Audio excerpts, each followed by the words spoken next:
ప్రభువైన యేసుక్రీస్తు నామములో మిమ్మల్ని కూడా ఆత్మ ఖడ్గము అనే ఆధ్యాత్మిక కార్యక్రమానికి ప్రేమతో ఆహ్వానిస్తున్నాను. ఈ దినము దేవుని మాటలు కొన్ని ధ్యానం చేసుకుందాం. మార్కు సువార్త 5వ అధ్యాయము 1వ వచనం. వారు సముద్రమునకు అద్దరినున్న గెరాసేనుల దేశమునకు వచ్చిరి. వీరు గెరాసేనుల దేశానికి రాకకు ముందు ఏం జరిగిందో మనం గమనిస్తే మార్కు సువార్త 4వ అధ్యాయము 35 నుంచి 41 వచనాలు మనం గమనిస్తే 35వ వచనంలో ఆ దినమే సాయంకాలం అయినప్పుడు ఆయన అద్దరికి పోవుదమని వారితో చెప్పగా వారు జనులను పంపివేసి ఆయనను ఉన్న పాటున చిన్న దోణిలో తీసుకొని పోయిరి. సో చాలా ఒక ఇంపార్టెంట్, చాలా ఇమ్మీడియట్ థింగ్ ఒకటి జరగబోతుందని మనం అర్థమవుతుంది. ఎందుకంటే ఉన్న పాటున యేసుక్రీస్తు ప్రభు వారు ఒక చిన్న దూరంలో వారు ప్రయాణం కొనసాగించారు.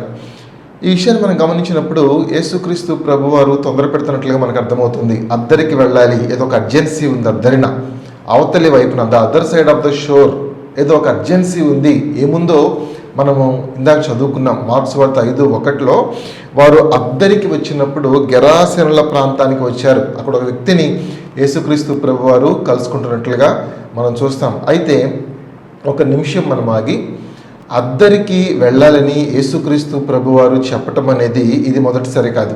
అనేక మార్లు ఆయన చెప్తూ వచ్చాడు. మత్తయి సువార్త 8వ అధ్యాయము 18వ వచనం మనం చదివితే యేసు తన ఎదురున్న జన సమూహమును చూచి అద్దరికి వెళ్ళవలనని ఆజ్ఞాపించాను. అద్దరికి వెళ్ళాలి అని యేసుక్రీస్తు ప్రభువారు ఆజ్ఞ ఇచ్చినట్లుగా దేవుని వాక్యంలో మనం చూస్తున్నాం. అలాగే మత్తయి సువార్త 14వ అధ్యాయము 22వ వచనంలో కూడా మనం గమనిస్తే అదే సందర్భంలో వెంటనే ఆ జన సమూహములను తాను పంపివేయునంతలో తన శిష్యులు దోణి ఎక్కి తనకంటే ముందుగా అద్దరికి వెళ్ళవలని ఆయన వారిని బలవంతము చేశాను. అద్దరికి వెళ్ళాలని ఆజ్ఞాపించిన వాడు యేసుక్రీస్తు ప్రభు. అద్దరికి వెళ్ళాలని బలవంతము చేసిన వాడు యేసుక్రీస్తు ప్రభు. అసలు శిష్యులతో పాటు ఆయనే వారితో కూడా అద్దరికి వెళ్ళినట్లుగా మనం చూస్తున్నాం. ఈ అద్దరి అనేది చాలా ప్రాముఖ్యమైన మాట. నిర్గమాకాండం 3వ అధ్యాయం 1వ వచనంలో మనం గమనిస్తే మోషే మిద్యాను యాజకుడైన ఇత్రో అను తన మామ మందను మేపుచు ఆ మందను అరణ్యము అవతలకు తోలుకొని దేవుని పర్వతమైన హోరేబుకు వచ్చెను. నాకు ఇలా అనిపిస్తుంది, బహుశా మోషే ఆ దేవుని పర్వతం మీదకి ఇప్పటివరకు వెళ్ళలేదేమో. ఆ అరణ్యము అవతలకి ఎప్పుడైతే మోషే వెళ్ళాడో ఆ అరణ్యము అవతల దేవుని మహిమ ఆయన కొరకు ఎదురు చూస్తూ ఉంది. ఒక పొద నడిమిని అగ్నిజ్వాలను ఆయన చూశాడు. ఎప్పుడు చూశాడు అంటే అరణ్యము అవతలకు వెళ్ళినప్పుడు, అద్దరికి వెళ్ళినప్పుడు చూశాడు. కాబట్టి అద్దరికి వెళితే అక్కడ దేవుని మహిమ కాచుకొని ఉంది. అద్దరికి వెళితే అక్కడ దేవుని కార్యం సిద్ధంగా ఉంది. అందుకని యేసుక్రీస్తు ప్రభువారు పదే పదే అద్దరికి వెళ్ళండి, అద్దరికి వెళదామని బలవంతం చేయటం, వారికి ఆజ్ఞాపించటము మనం చూస్తున్నాం. ప్రేమైన దేవుని బిడ్డలారా, మనం ఉన్న కంఫర్ట్ జోన్లో ఉంటే ఒకవేళ దేవుని చిత్తాన్ని మనం నెరవేర్చలేకపోవచ్చు. అదే ప్రభువు మాటకు లోబడి అద్దరికి వెళితే కనుక దేవుని చిత్తాన్ని మనం నెరవేర్చిన వాళ్ళము అవుతాం. కాబట్టి అద్దరికి వెళ్ళటను గూర్చిన ఆలోచన మనము కలిగి ఉందముగాక.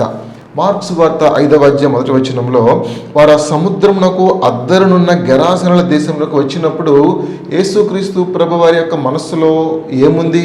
ఒక పెద్ద బహిరంగ సువార్తకుడికి పెట్టాలి, ఒక 1,00,000 మందితో అద్భుతాలు జరిగించి అద్భుత పండగలు పెట్టాలని కాదు.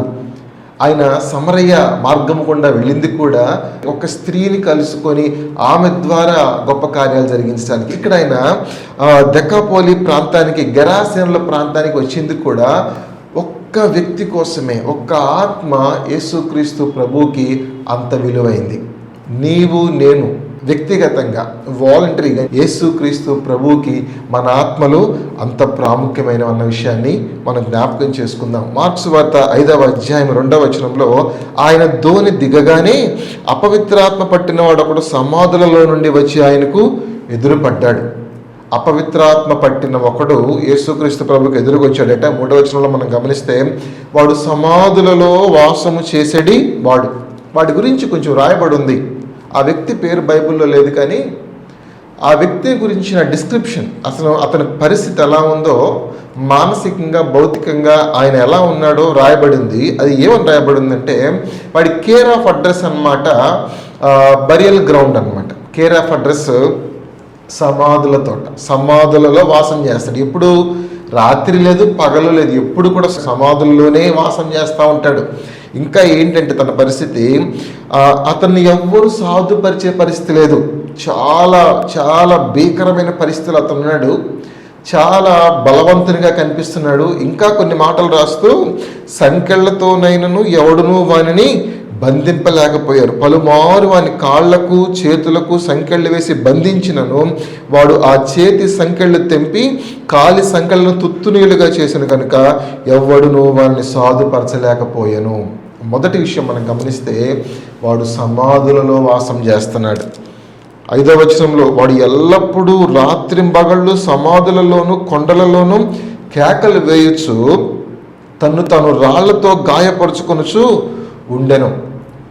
నేను అనుకుంటాను, యేసుక్రీస్తు ప్రభు వారు ఇంత త్వరపెట్టి వాళ్ళు బయలుదేరినప్పుడు ఆ రాత్రి ఆ సముద్రంలో లేదా అక్కడ తుఫాను వచ్చినట్లుగా చాలా స్పష్టంగా వ్రాయబడింది. శిష్యులు అంటారు, బోధకుడా మేము నశించిపోతున్నాం, నీకు చింత లేదా అంటారు. ఆయన తలవాల్చుకొని నిద్రించి వచ్చినట్లుగా 4వ అధ్యాయం 35 నుంచి 41వ మధ్యలో వచనాల్లో రాయబడింది.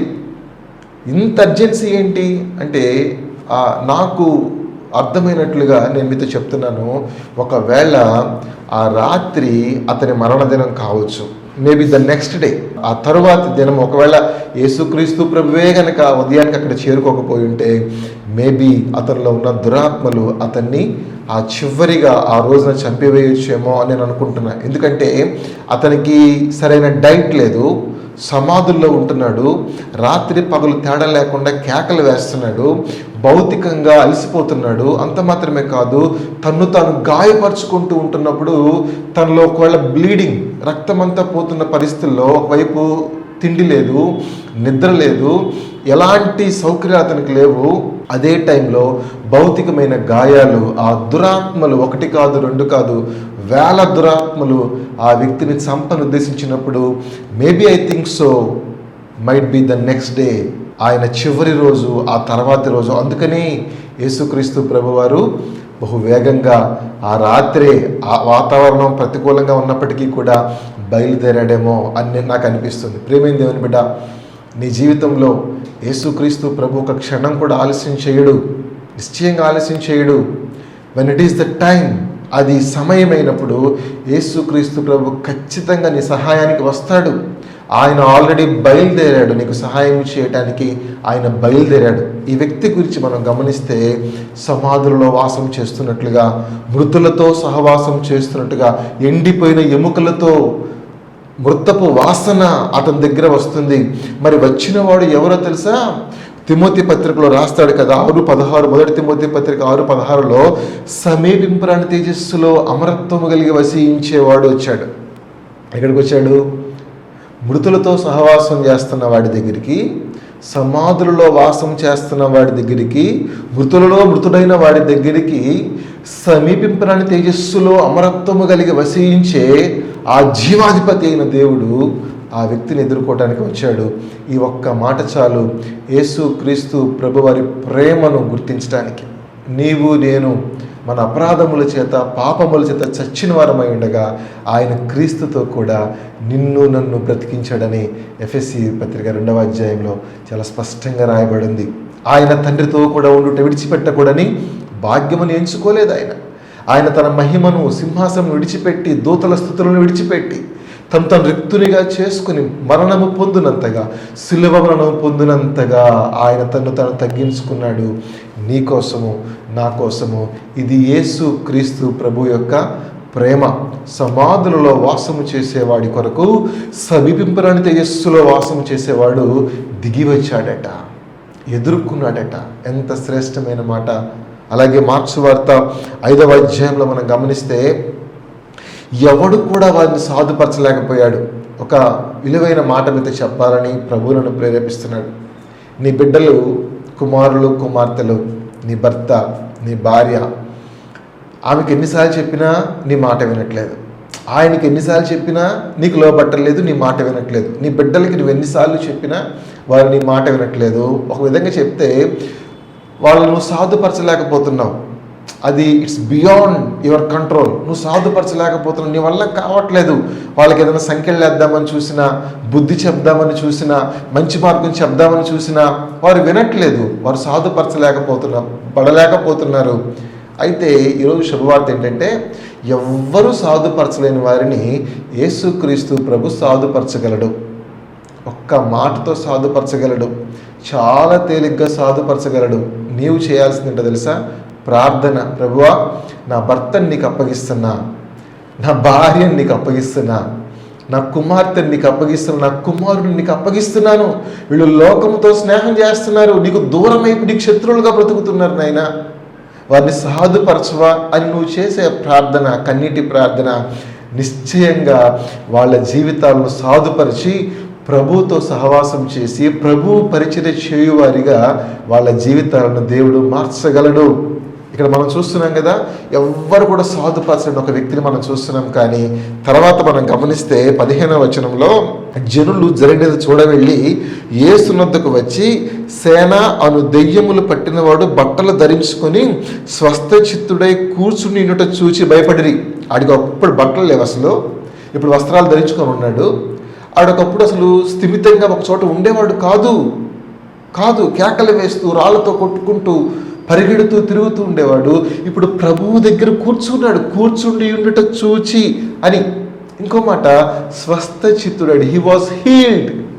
స్వస్థత పొందుకున్నాడు. ఆ గాయాలన్నీ కూడా, ఆ స్వస్థత, internal bleeding, everything has become whole. మొత్తం కూడా స్వస్థచిత్తుడైపోయాడు. ప్రియమైన దేవుని బిడ్డ, నీ బిడ్డలను స్వస్థపరిచి వారికి రక్షణ వస్త్రాలు తొడిగించి స్థిమితంగా ప్రభు మందిరంలో ఆయన కూర్చోబెట్టగలడు. నీ భర్తనే కానీ, నీ భార్యనే కానీ, నీకు ఎదురుగా వస్తూ నీకు సమస్యగా పీడగా మారిపోయిన ఏ వ్యక్తినైనా సరే దేవుడు యేసుక్రీస్తు ప్రభువులో సాధుపరచగలడు. మనం నమ్ముదాం, ప్రార్థన చేద్దాం. మరొక మాట మనం గమనిస్తే, ఎప్పుడైతే యేసుక్రీస్తు ప్రభు వారు దోణి దిగి ఆ వ్యక్తిని ఎదుర్కొన్నాడో, ఈ వ్యక్తి కూడా, సేన అను దెయ్యములు పెట్టిన ఈ వ్యక్తి దూరం నుండి యేసును చూశాడట. యేసును చూసి ఏం చేశాడో తెలుసా? పరుగెత్తుకొని వచ్చి 5:6 మార్క్స్ వార్త 5:6, వాడు దూరం నుండి యేసుని చూసి పరుగెత్తుకొని వచ్చి ఆయనకు నమస్కారం చేశాడు. ఎందుకు ఇదంతా చేశాడు అంటే, యేసుక్రీస్తు ప్రభువారు పలికిన ఒక్క మాటను బట్టి అతడు దూరం నుండి యేసుక్రీస్తు ప్రభువారిని ఎదుర్కోవడానికి వచ్చాడు. ఏమిటి ఆ మాట అంటే, 8వ వచనంలో, ఎందుకనగా ఆయన అపవిత్రాత్మ ఈ మనుష్యుని విడిచి పొమ్మని వానితో చెప్పాను. యేసుక్రీస్తు ప్రభువారు ఒక మాట చెప్పాడు. ఇంతకాలం ఆ చుట్టుపక్కల ఉన్న వాళ్ళు భరించలేకపోయారు. సంకెళ్ళు తీసుకొచ్చారు, కాళ్ళకేసారు, చేతులకేసారు. వాడు తొత్తులుగా తెంపేస్తున్నాడు, కేకలు వేస్తున్నాడు, కనిపించినట్టు కొడుతున్నాడు, చాలా క్రూరంగా ప్రవర్తిస్తున్నాడు. ఇక వాళ్ళు they have given up everything. They let him go out of the city. వారు ఊరు బయటికి వాడు వెళ్ళిపోయి సమాధుల్లో వాసం చేయడానికి దే హ్యావ్ గివెన్ అప్. వాళ్ళు వదిలేశారు, ఆ వ్యక్తిని వదిలేశారు. కానీ యేసుక్రీస్తు ప్రభు వారు వచ్చి ఏం చేశాడో తెలుసా? సింపుల్గా ఒక్క మాట చెప్పాడంతే.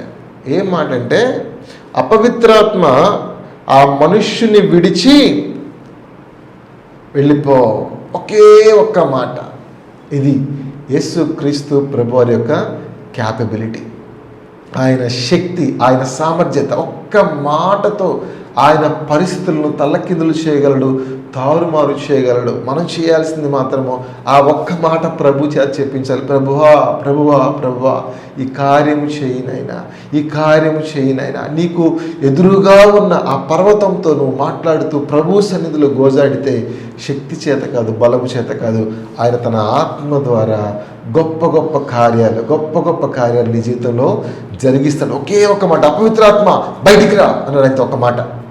అప్పుడు అపవిత్రాత్మ ఏమంటుందో తెలుసా అండి? 7వ వచనంలో, యేసు సర్వోన్నతుడైన దేవుని కుమారుడా, నాతో నీకేమి, నన్ను బాధపరచుకోమని దేవుని పేరట నీకు ఆనబెట్టుచున్నానని బిగ్గరగా కేకలు వేశాను. ఆ దురాత్మలు అంటనే, అసలు మాతో నీకేం పని అయ్యా? మేమేదో ఆ మనిషిని పాడు చేద్దామని వచ్చాం, మేమేదో ఆ మనిషిని చంపుదామని వస్తే నువ్వు వచ్చి మా మీద పడతావు ఎందుకు? నువ్వు వచ్చి మమ్మల్ని గద్దిస్తావు ఎందుకు? అసలు మాతో నీకేం పని, నాతో నీకేం పని అంటే ప్రభు అంటున్నాడు, నా పోలిక చొప్పున నా రూపంలో నేను సృజించుకున్న ఈ మనుష్యుని బాధించుటకు నీకెవరు అధికారం ఇచ్చారు? నా మహిమ నిమిత్తం నేను సృజించుకున్న ప్రజలు వీరు. ఈ రోజున శత్రువు నిన్ను బాధిస్తూ ఉంటే, దురాత్మ సమూహాలను వెరపిస్తూ ఉంటే యేసుక్రీస్తు చూస్తా ఊరుకోడు. ఒకవైపు నువ్వు నలిగిపోతున్నావు, ఒకవైపు నువ్వు బాధపడుతున్నావు, ఒకవైపు శరీర దౌర్బల్యాన్ని బట్టి శత్రువు ఏదో నిన్ను హింసిస్తూ నీ జీవితాన్ని పాడు చేస్తూ ఉంటే, నీ కుటుంబంలో పనిచేస్తూ ఉంటే, నువ్వు కన్నీరు కారుస్తూ ఉంటే యేసుక్రీస్తు ప్రభు మౌనంగా ఉంటాడని నువ్వు అనుకుంటున్నావా? ఎప్పటికీ ఉండడు ఆయన. ఎంత శ్రమైనా ఆ రాత్రి ఆయన బయలుదేరి వచ్చాడు. వచ్చి ఆ దురాత్మను గద్దిస్తున్నాడు, ఎదిరిస్తున్నాడు. ఏ దురాత్మ, నా కుమార్తెను విడిచిపెట్టి వెళ్ళిపో, నా కుమారుని విడిచిపెట్టి వెళ్ళిపో అని దాన్ని గద్దిస్తుంటే ఆ దురాత్మ అంటుంది, నేను ఆ వ్యక్తిని పాడు చేస్తాను, నువ్వు నన్ను ఎందుకు పాడు చేస్తున్నావు? ప్రభు అంటున్నాడు, ఆయన నా కుమారుడు కనుక నేను నిన్ను గద్దిస్తాను, ఆమె నా కుమార్తె కనుక నేను నిన్ను గద్దిస్తున్నానని ప్రభు చెప్తూ ఉండగా, ఇది మనకు శుభవార్త. ఇది నీకు నాకు ప్రభు మన పక్షంగా యుద్ధము చేయడానికి ఆయన వచ్చి ఉన్నాడన్న విషయాన్ని మనం జ్ఞాపకం చేసుకుందాం. ఇక్కడికి మరొక మాట మనం గమనిస్తే, ఆ వ్యక్తి పాడవుతూ ఉన్నప్పుడు ఆ దురాత్మ బాగానే ఉన్నాడు. ఆ వ్యక్తి సమాధుల్లో వాసం చేస్తా తను గాయపరుచుకుంటూ రక్తమంతా పోతా ఉంటే, వస్త్రహీనుడుగా ఉంటే ఆ దురాత్మకు బాధ లేదు. ఆ దురాత్మకు చాలా సంతోషంగా, హాయిగా, నెమ్మదిగా ఉంది. ఎప్పుడైతే యేసుక్రీస్తు ప్రభు వచ్చి ఆ వ్యక్తిని బాగు చేయడానికి ప్రయత్నం చేశాడో ఆ దురాత్మ దాన్ని తట్టుకోలేకపోతా ఉంది. అంటే ఏంటో తెలుసా అండి? లూకా సువార్త 11:24లో అపవిత్రాత్మ ఒక మనుషుని వదిలిపోయిన తర్వాత అది విశ్రాంతి వెదుకుచు. అంటే ఏంటి? అపవిత్రాత్మ ఒక వ్యక్తిలో ఉన్నప్పుడు దానికి విశ్రాంతి ఉంటుంది, కానీ ఒక వ్యక్తిని అది విడిచిపెట్టి పోవాల్సి వచ్చినప్పుడు అపవిత్రాత్మకి ఏముండదు? విశ్రాంతి ఉండదు. అంటే ఈ దెయ్యం పట్టిన వ్యక్తిని, ఈ వ్యక్తిని పట్టుకున్న ఆ దురాత్మ సమూహాలు చాలా విశ్రాంతిగా ఉన్నాయి ఆ దేహంలో నివాసం చేస్తూ.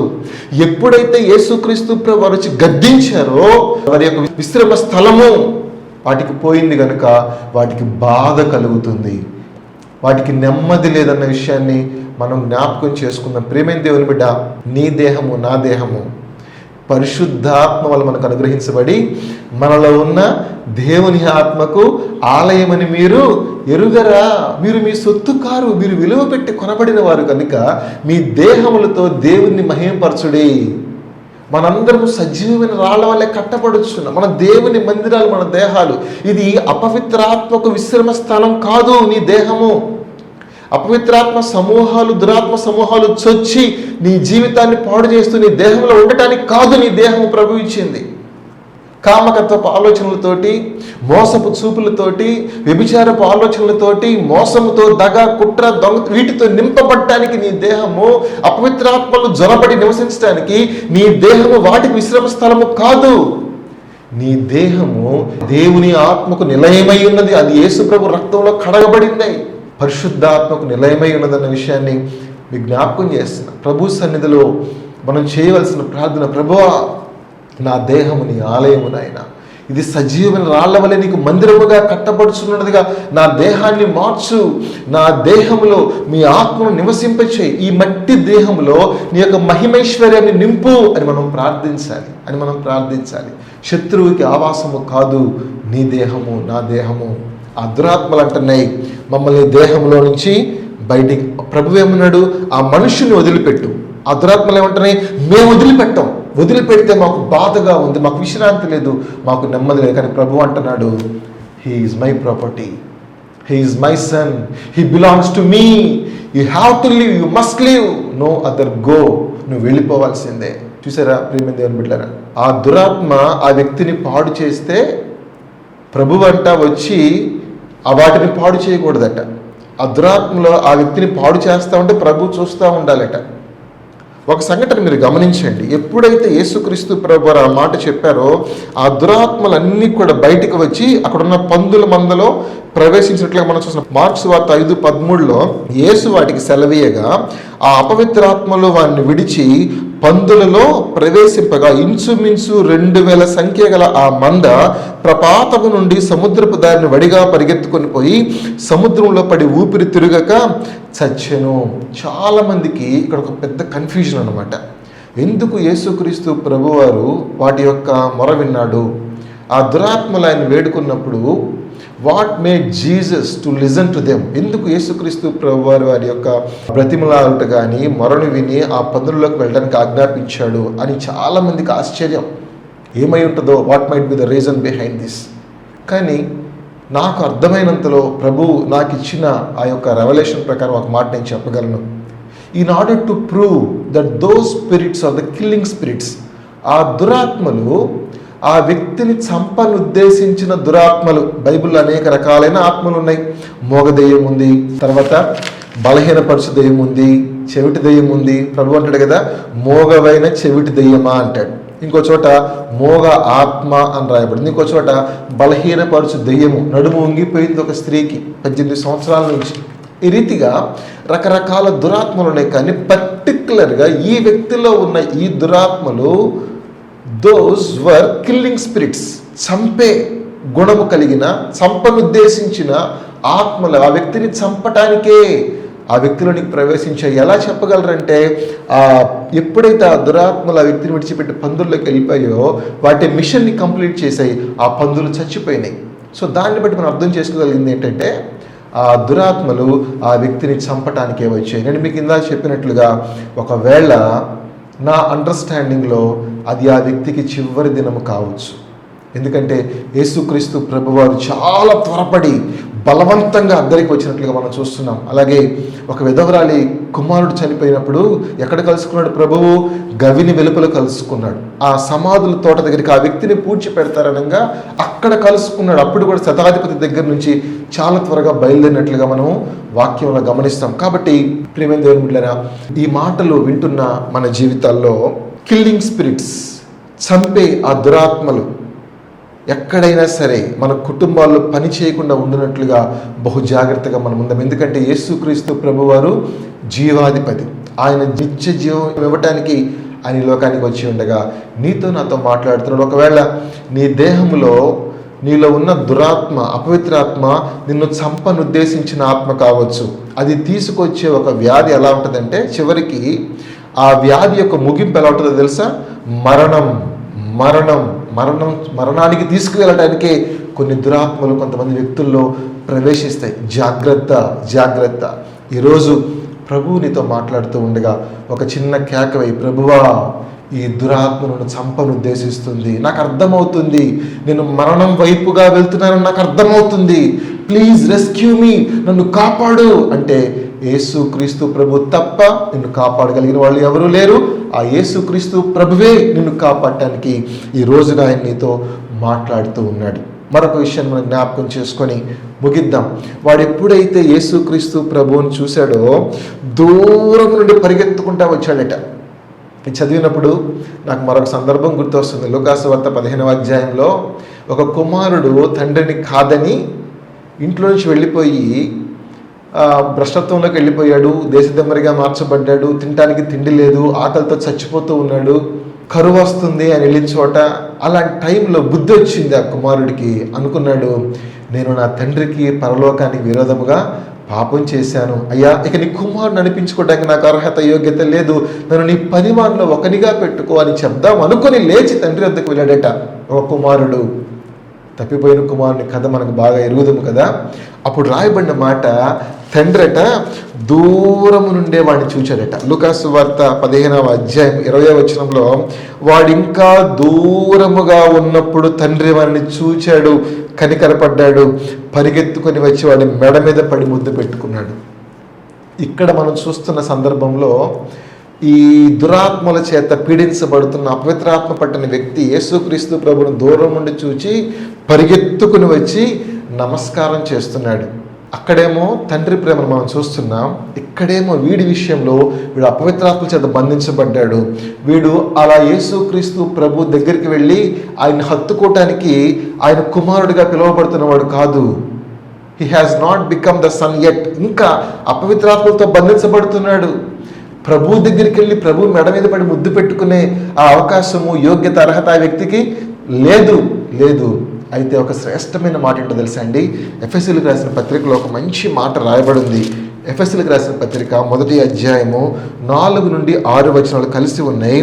ఎట్లనగా తన ప్రియుని యందు తను ఉచితముగా మనకు అనుగ్రహించిన తన కృపా మహిమకు కీర్తి కలుగునట్లు తన చిత్త ప్రకారమైన దయా సంకల్పము చొప్పున యేసుక్రీస్తు ద్వారా తనకు కుమారులనుగా స్వీకరించుటకై మనలను ముందుగా తన కోసం నిర్ణయించుకొని మనము తన ఎదుట పరిశుద్ధులమును నిర్దోషులమై ఉండవలనని జగత్తు పునాది వేయబడక మునుపే ప్రేమ చేత ఆయన క్రీస్తులో మనల్ని ఏర్పరచుకొనెను. వీడు దూరం నుండి యేసుప్రభువుని చూశాడు. మరి యేసుప్రభు ఎప్పుడు చూశాడు వీడిని? అసలు అద్దరునున్నప్పుడే చూశాడా? నతనయేలుతో అంటాడు కదా, నతనయేలు ఫిలిప్పు నిన్ను కలుసుకోకముందే నేను నిన్ను చూశాను, అంజురపు చెట్టు క్రింద ఉన్నప్పుడే నిన్ను చూశాను నతనయేలు అంటాడు యోహాను సువార్తలో. ప్రభు నతనయేలుతో అంటాడు. అయితే వాక్యం సెలవిస్తున్న ఒక మర్మం ఏంటంటే, అసలు యేసుక్రీస్తు ప్రభు నిన్ను నన్ను ఎంత దూరం నుండి చూశాడు తెలుసా అండి? అసలు జగత్తుకు పునాది వేయబడక మునుపే నీవు నేను యేసుక్రీస్తులో ఏర్పరచుకొనబడ్డాము. ఇది వాక్య సత్యం.